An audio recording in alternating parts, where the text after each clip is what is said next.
Nung ibinalita ko yung tungkol doon sa Mount Canlaon, ay nag-respond sa akin yung source ko.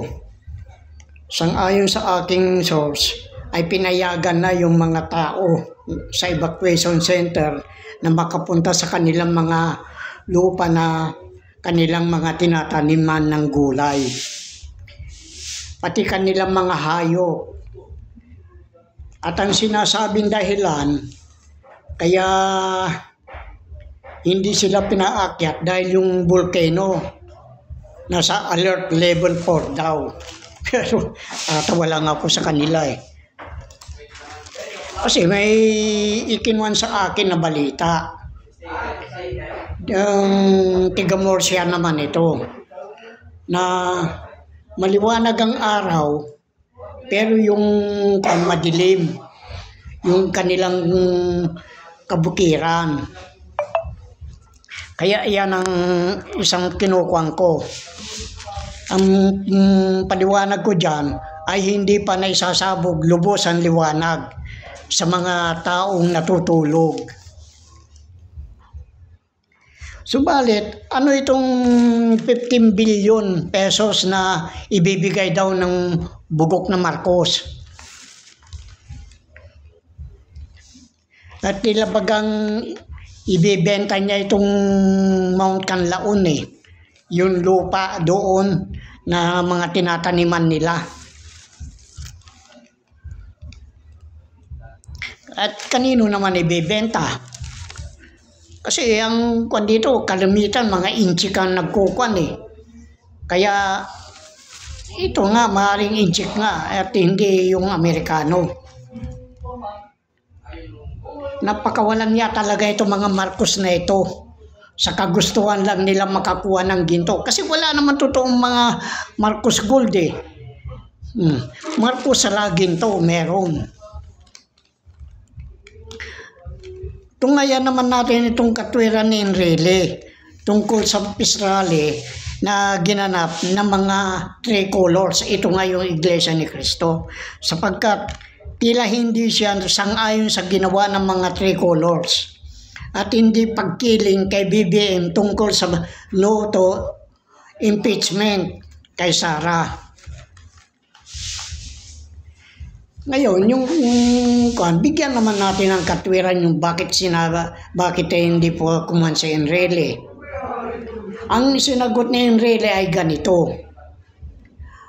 May mas malaking katanungan ang bagay na ito. I-visualize niya, in-studyohan niya maigi kung ano yung kwan na yun eh. Nagkaroon ba ng karapatan kumatawan ang INC sa mga mamamayan upang isang tabi ang 1987 Constitution? Nagyayabang na sila. Sino bang ibig niyang pagkasunduin? Di yung dalawang magnanakaw. Maliwanag yan. Ay, magalit kayo sa akin. Ano pakialam ko? Talaga yan ang totoo eh. Pinagkakasundo niya yung dalawang magnanakaw na pamilya. Itong Duterte at saka itong Marcos. Kaya, wala akong magawa.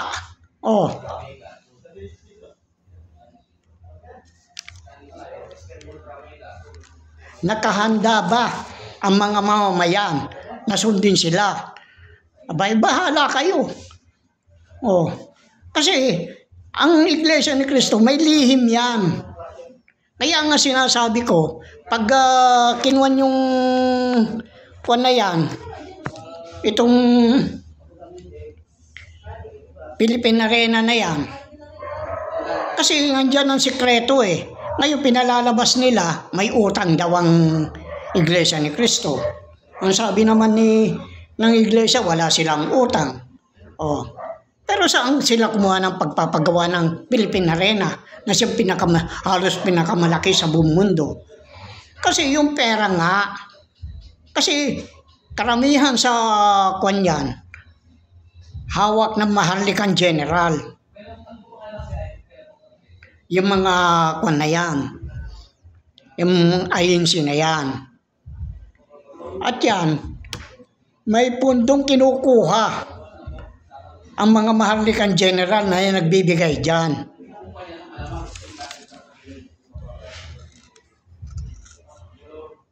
Kaya, nakahanda rin ba ang mamamayan na baliwalain o isakripisyo yung tinatawag na rule of law, yung pananaig ng batas? Kasi binababoy nila itong mga Marcos na ito at saka Duterte, binababoy na nila yung saligang batas. Unang-una, yung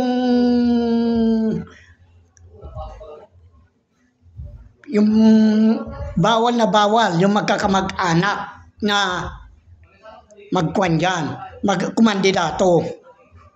Pero anong ginagawa nila? Yung anti-dynasty law.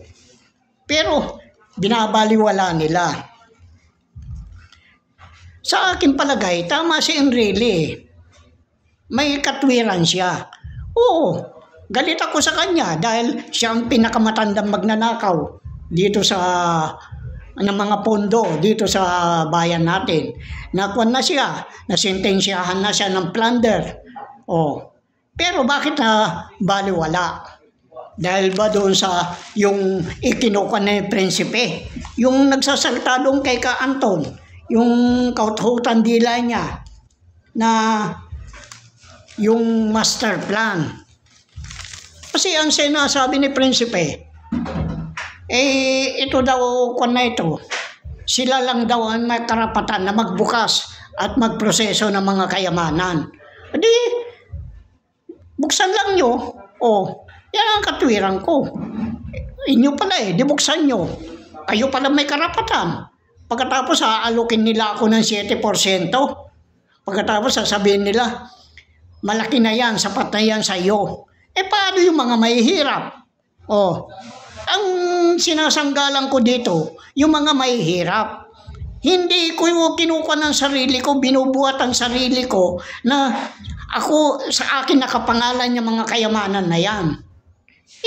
Ano pa kaya? Kuwang ko na yan. Matanda na ako. Anin ko yung mga kayamanan na yan? Ay sanay na ako sa hirap.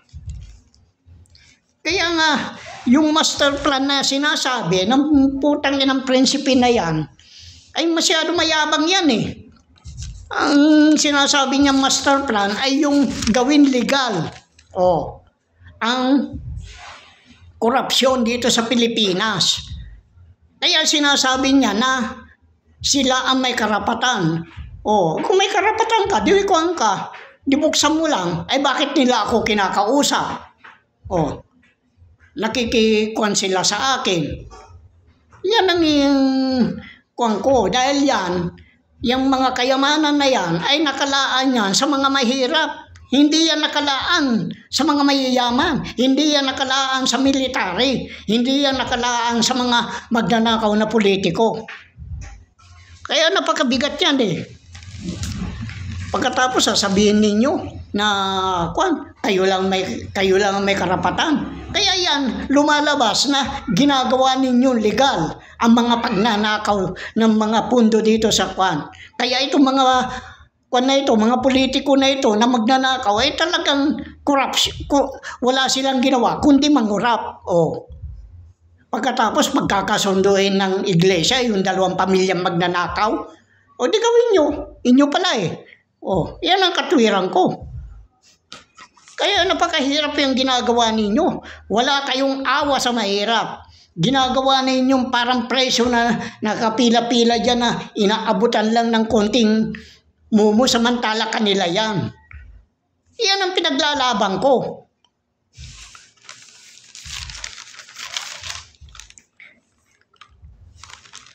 Ngayon, kumaway naman tayo doon sa mga plano ng mga maharlikang general sa tulong ng CIA. Gaya ng sabi ko, napakahusay ang CIA sa mga long-range planning. At saka yan, yung mga think tank nila talagang mahusay. Lahat ng anggulo, pinag-aaralan nila. Itong CIA na ito kinukontak ako. Anong sabi ko doon sa CIA? Kailangan isama mo si yung CEO ng Federal Reserve Bank, si Jerome Powell, para mag-usap muna kami bago tayo mag-usap kung anong planong gagawin natin. Ayaw niya. Di ayaw ko rin. Hindi. Sino ba sila? Yan ang katwiran ko.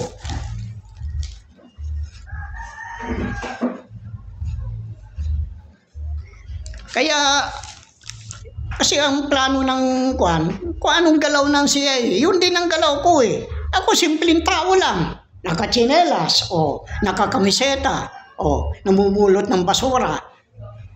Pagkatapos sasabihin itong isang iglesia na ito na si John Lee Laureano siya daw ang batang pulubi. Ikaw, bata, nakikipag-agawan ba ako sa pesto? Hindi. Kung ikaw, no problem sa akin yan. Pero huwag mo ipilit sa akin, huwag mo ipamalita na gaya doon sa Pangasinan. Pinamamalita mo na nagkausap na tayo, hindi nga kita kilala, ulol. Paano tayo nagkausap, hindi naman kita kilala? Na papanood lang kita. Kasi ang gusto ng gaya doon sa Bicol, yung mga tao ni TBM, yung Tiburcio Marcos ang sinasabi nyo. Bakit? Kasi magkakilala kami noon. Yan ang kinukuha niya. Kilala nila na nakapangalan sa akin. Dito sa buong mundo, kilala nila ako. Pero dito sa Pilipinas, hindi ako kinikilala. Ano sa akin kung ayaw ninyo akong kilalanin? Hindi ko naman pinagpipilitan ng sarili ko sa inyo. Gaya ng sabi ko, ang maniwala, salamat. Ang hindi, salamat din. Alangan naman na ipagpilitan ko, iyakan ko kayo para paniwalaan ninyo ako. Yan lang naman ang katwiran ko Mababaw ang katwiran ko. Kasi may mga plano yan. Ito pinaliwanag ito ni Bukay ay yung Mintran yata yun. Yung colonel. Yung retired colonel. Nakasama ni Captain Dado Cuno. Dahil sa walang pakinabang kay BBM, ang plano nila ay kaya ito kinukuha nila wag ma-impeach si Sara. Pauupuin nila si Sara bilang pangulo pag umalis si Kwan. Pero alam ko lang ng mga style nila Kung wari tatakas ang Marcos na yan. Ngayon, pag nakaupo na si Sara, pauuwiin na naman niya dito. Pagkatapos patatawarin. Ganyan ang style ng mga politiko dito. Dahil sila mga nagnanakawan. Gaya ng napabalita na iniimbitahan daw ni Trump si yung mag-ama na Duterte. Samantalang kakwan niya yung China. Di nangangahulugan. May conspiracy theory. Sila nagkukuhan yan. Pinaiikot lang tayo ng Amerika, China, at saka yung mga Marcos. Kasabwat itong mga Duterte. Kaya nga pinagkakasundo ako, hindi naman ako magkikipagkasundo sa mga magnanakaw. Sila nga nagpahirap ng mga kababayan natin nagdarahok dito. Kaya nga, bahala kayo. Ang katwiran ko. Basta yan, hindi ko bubuksan.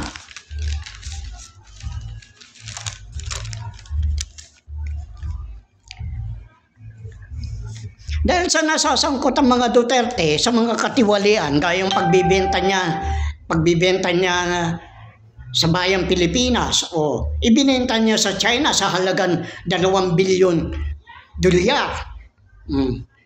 Ay, sino nakakaalam niyan? Binabalita ba yan ng mga mainstream media, mga vlogger? Kasi kanya-kanya silang kungwari tanggol eh. Pero ako, ayaw nila akong pag-usapan.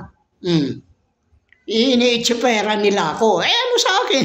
Basta yan. Pag maniwala, maniwala. Ayan ang katwiran ko. Kaya, alanganin din sila. Paano kung papatalsik yan? Kung napatalsik si Kwan, may mga kaso yan sa Kwan eh. May sulat ako sa ICC at saka yan sa International Court of Arbitration. Yung nga sabi ko, ako kinikilala. Yan, mga hindi kinikilala yan dahil alam nilang puro magnanakaw yan eh. Pagkatapos pagmamalaki ng iglesia, ano pagmamalaki nyo sa akin? Ang ikatlo na naghahangad ng pesto, ito yung mga Filipino Guerrilla Forces sa pangunguna ni Captain Dado. Yung mga yan, hindi ko basta-basta paniniwalaan yan eh. Akala siguro nila, isa man sa kanila kakampi ako. Paano ako kakampi dyan? Ang kwan nila, mga retired na Maharlikan General. Yan ang numero 1 nagbigay ng kaguluhan sa bansa natin. Alam ni Jack yan. Kaya nga nung nasa Mindanao kami ni Jack isinasama niya ako sa bundok para makilala daw ako ng mga namumuno sa MILF. Anong pakialam ko sa mga MILF? Hindi naman ako titira dito sa Mindanao. Nag-uusap lang tayo dito dahil pinagdidesign mo ako ng makinarya ng dito, natural gas. Iba naman ang takbo ng isip mo, kako. Mabuti pa, maghiwalay na tayo. Yan ang sabi ko. Pare, bakit naman naalis ka, kanya? Pupunta muna ako ng Cotabato, kako. Dahil, matagal na nila akong ginuguyo, yan. Ako naman, pag ginaya pa, diba sa mga kasamahan ko, pag ginaya ako, sama lang ako. Pero pag ako'y nakaramdam ng hindi tama, hihiwalay ako. Kaya nga ang kanya sa akin, papakilala para daw. Hanggang sa kinukuha nila, magtatayo daw doon ng machine shop. Ako daw mahala. Akala naman siguro nila, takaw na takaw ako sa mga ganung bagay. Hindi hindi nga nila alam kung ano naging trabaho ko eh. Yung nga sinasabi ko, ako, kilala nila yung mga malalaking kumpanya diyan sa lalo na yung mga mga dayuhan, mga tiga Hong Kong at saka mga Taiwanese na namumuhunan dito sa Pilipinas noong 1994 hanggang 1998. Kilala nila ang pangalan ko, pero hindi nila ako kilala. Kaya kasi ganito lang talaga ako noon. Pag pumunta ako sa isang kumpanya dahil nahanap ako. Pagdating doon, sasabihin, akala nila driver lang ako. Dahil ako nakakamiseta lang. Ganun, kung ano yung itsura ko, pagkatapos nakamaong. Pero nakachinelas lang ako. Hindi, simple lang ang galaw ko. Kasi alam ko yung kalagayan ko na noon eh. Ngayon, nung yan, sasabihin nila, nasaan yung si Eddie, kanya? Well, si Eddie, sasabihin sa akin, may Eddie? Ako. Gaganon sila, nagugulat sila. Pagkatapos, hindi na nila alam kung anong ka. Pagkatapos, tatanungin ko kung anong gagawin ko na trabaho doon. Kung kaya ng mga tao ko, yung mga tao ko. Pero kung masaya lang, ako nang tumitira ang trabaho. Kaya nga, ayaw ko nang tumaba eh. Dahil napakahirap yung sumusuot sa ilalim ng mga makinarya noon eh. Kaya ang kuwan ko dyan noon, hihingi lang ako ng pagkain. Pagkatapos tatanungin ko na kung nasaan yung makinarya nilang may diferensya. Kasi pag napakaselan yung kuwan eh, kung minsan nagkukuan ang diferensya lang gabuhok. Pero mabilis ang ikot ng makinarya. Ang kuan lang gabuhok. Maraming ganun na trabaho na hindi nila kaya hanggang sa yung nag-ooperate sila, nagsisingit ako ng makinarya. Kaya yun ang mga bagay na napakahirap. Pero hindi ko pinagmamalaki itong mga trabaho na ito. Ngayon, sabi nila, kung sa Taiwan ka magtatrabaho, di kaya sa Hong Kong. Kasi noong kinukuha na talaga ako na mag-abroad. Pero ako naman, pag nandoon ka sa ibang bansa, para kang nakatali Kaya iba ang trabaho ko noon. Ang gusto ko lang, yung kontrata lang. Maligaya ako dito, mga kabarkada ko. Ganun lang ang kuwan ko. Kaya iyan ang isa sa mga ginagawa nila noon sa akin. Ang kuwan na ito, yung ika-4 na balak nila, kasi plan A, plan 1, plan 2, plan 3, plan 4. Ang plan 4 ng CIA ganito, yung military junta. Kung military junta, lalong hindi nila ako mahahawakan. Kasi ako ang problema nila kung paano nila ako hahawakan Kaya nga, kinukuha na nila ako doon sa England, doon sa British Isles, na ako ang CEO doon. Wala akong gagawin kundi paperma lang ng mga yung mga i-withdraw pera. Parang bilanggo naman ako doon. Sabi naman sa akin ni Jack, parang hindi naman Kung gusto mo mag-abroad, na pumunta sa ibang lugar, may sarili kang jet. Hindi ba ang ganda, no? May sarili kang jet, sabi niya sa akin. At kung pumunta ka sa bansa na yun, pagdating mo doon, pumunta ka lang sa bangko, lalabas na yung perang kailangan mo, kung magkano kailangan mo. Pagkatapos niyan, aantayin ka na yung jet doon. Hindi aalis yung jet mo doon. Sa iyo na yun ang ganda sana. Pero paano naman ito mga mahihirap? Dahil ito ang mga sinumpaan kong tungkulin Itong isang galang ang mga mahihirap Kaya nga naipangalan sa akin yan Ngayon, lalong malabo yung military junta. Pero ito ang isang pinakamabigat. Sabihin ko sa inyo totoo. Yung pagpunta ni Leni doon sa Amerika, nagtagal siya doon. Kung wari nag-schooling siya. Schooling siya. Pero yung Leni na yan, yung Lobredo na yan, ay kwan yan. Kaya nandoon siya sa Amerika, ibini-briefing siya. Kaya nga dumikit na siya kay Marcos. Ngayon, pag napaalis si Marcos, ito ngayon ang paupuin nila. Kasi lalabas na nagdaya ang Marcos Yan ang reklamo ko. Dahil hindi siya ang kumandidato. Kasi yung tunay na Marcos, antay nga sarang. Yung pahalang na ganon. Yan ang tunay na Marcos. Hindi yung lumalabas ngayon, pan lang yan mga clone lang yan Dahil noong pa yung gumagawa na ng clone yung Marcos na yung tatay niyang diktador. Yung magnanakaw na yung ninakaw niya, yung war damage, yung binayad ng Hapon sa bayad pinsala ng Hapon sa Pilipinas. Inangkin niya lahat yan. At yan yung idiniposito niya sa UBS. Kaya walang ginto sa UBS. Kung talagang may ginto sa UBS, dapat yan ay kinuan na niya. Hindi pinasunog ng Committee of 300 yung mga kwan dyan. Yung mga dokumento dyan. Ay manapunta sa akin na dokumento. Yung relevant code. Kaya nga alam ko kung anong account ko. Bilang master account holder. Ang account ko, 7257. Kaya yan ang hindi nila maunawaan kung ano yung account na yun. Kailangan ipaliwanag mo. Kasi ang taon-taon yan, nagpapalit ng password. At ngayon, iba na ang password. Iba na. Kaya paano nila malalaman? O, balik tayo kay Leni.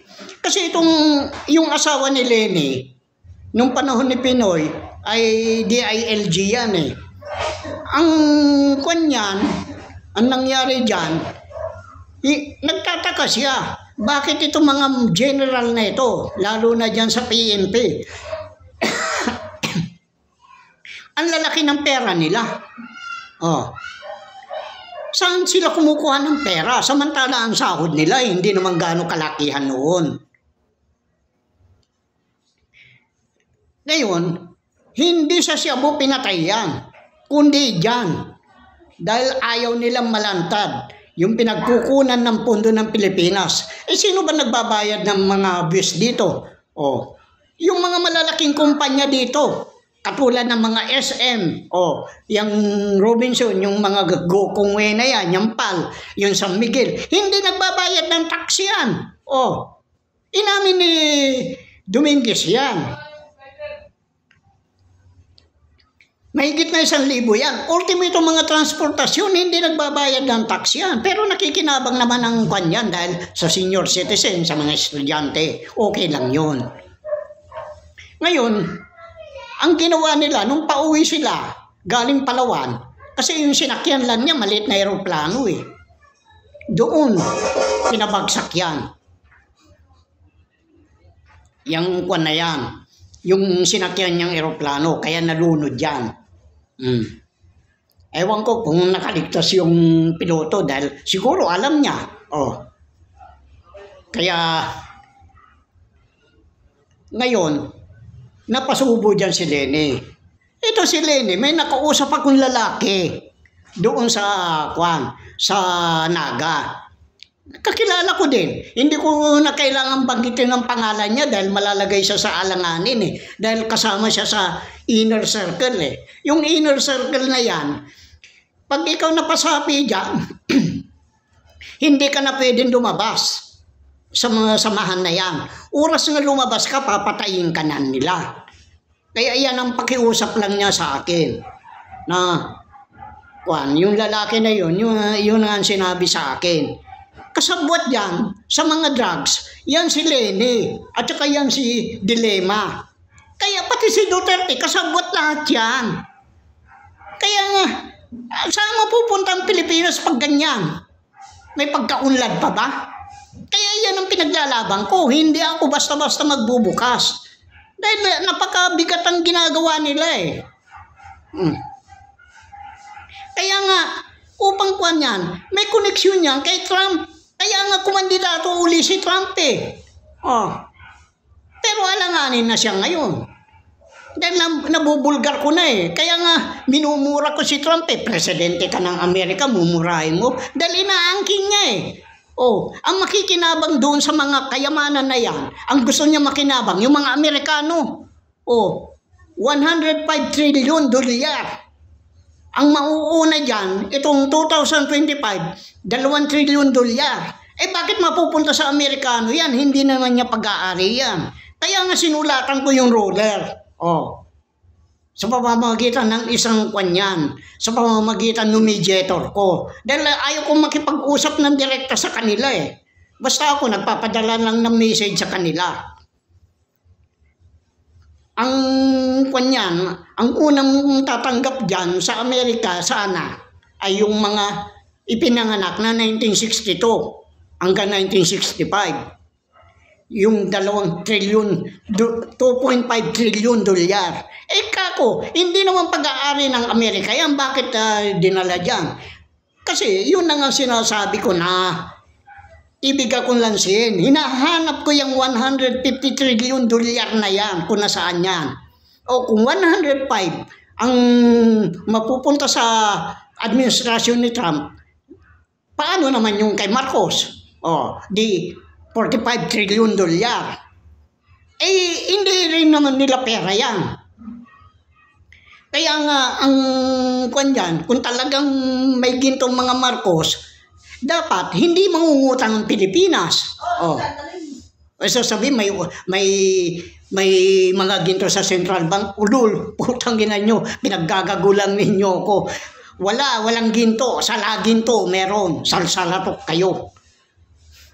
Kaya nga, yan ang sinasabi ko. Huwag ninyong lukuhin ang mga Pilipino. Hindi lahat kaya ninyong lukuhin. Kaya ninyong mapaniwala. Kaya nga, yan ang kanila. Yan ang palalabasin nila si Leni Robredo. Dahil nga doon sa Pandaraya. Dahil may reklamo ako sa International Court of Arbitration doon sa Hague at saka doon sa Paris may sulat ako. Kaya nga, yan nga question. Wala nang lumalabas ngayon na polymer na pera. Dahil nagreklamo ko sa IMF kaya yan, sinasabi nila na yumuko daw yung World Bank kay Marcos. Ulol, anong yuyukuan yan? Alam niya magnanakaw ka. Kaya kini-question siya ngayon. Kaya diyan mapapatalsik na yan. Kaya yan, pauupuin nila si Robredo. Hindi naman nila ako maguyo. Dahil alam ko na sa inner circle si Robredo. Hindi rin siya pwedeng kumalas. Dahil papatayin siya. Kaya mahirap Kaya yan, mga maharlikang general na yan, karamihan dyan, kasapi ng mga Iglesia ni Cristo. Sila ang gumagawa ng kaguluhan dito sa Pilipinas. Gaya katulad ni Jack. Asang-asa sila na mabibiyayaan. Saan nang biyayaan nyo ngayon? Wala. Pasensyahan. Kaya nga sinasabi ko, ang pinaglalaban ko dito ay yung karapatan na mahihirap. Hindi ko kung talagang ako'y swapang, matagal na. 1995 pa, ay 1998. Inaalok na ako hanggang sa nung 2022 ay 2020. Inaalok na ako. Na-take over ko yung Bangko Sentral ng Pilipinas diyan sa Dewey Boulevard. Bakit ganito yung tsura ko? Bakit kinukuha nila ako? Bakit inaamo-amo nila ako? Kasi kung hindi ganito yung tsura ko, hindi ako makakawala. Babantayan ka lagi. Ano ang galaw mo? Ngayon, hindi nila ako mabantayan. Kung nakakalusot ka ko, kung anong mga misyon ko.